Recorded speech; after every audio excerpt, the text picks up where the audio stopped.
real quickly, your thoughts of, as the hourglass turns, so to speak, in the ACC with Clemson and Florida State. And you've got the ACC kicking back and Jim Phillips saying, hey, look, no, this is, we're going to stand our ground. It feels very similar to what was going on with George Klavikov in the Pac-12, and then ultimately that whole thing unfolded.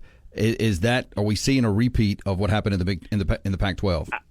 I think we are, with one exception, and the legal scholars will have to jump in and take my place here. But let's remind folks, the Pac-12 had no grant of rights. So USC, UCLA, Oregon, Washington could pick up and leave with no penalty. The ACC right now, there is a grant of rights. Now, Clemson, after Florida State did it, are now suing that it's unfair and what have you. I don't know legally. I mean, I don't know what that means legally. I don't know if it can be contested and won, and I don't know who'd win. I have no clue. I mean, just guess, flip a coin and guess. I don't know. So there's more obstacles there. So it's a little more cumbersome to deal with. But yes, it feels like, and I actually did something today, about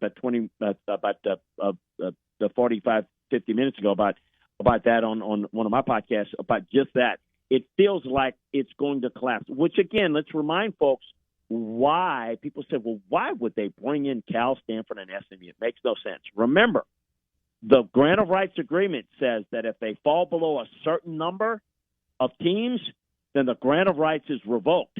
So by putting Cal, Stanford, and SMU, they're anticipating, Jim Phillips is, that they're going to lose 2 teams or more, or maybe 3.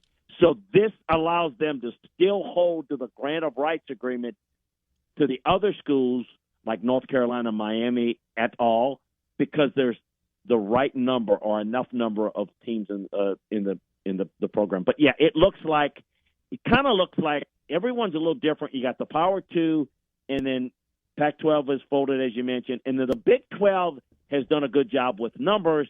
And it looks like they've settled in to, look, we're not the big boys anymore, but we're going to have a good conference, and we're going to have a whole bunch of people. You wonder if the ACC is going to try that model. If they lose Florida State, Clemson, can they go? I mean, who's still left? Will they go and maybe get somebody? They've always stuck up their nose at somebody like West Virginia academically. Will they look at people and say, can we do something? Can they offer something better than the Big 12? Good question. And all questions that today – I might have a different answer for you than 6 months or a year from now, depending on how these lawsuits or threats of lawsuits come out.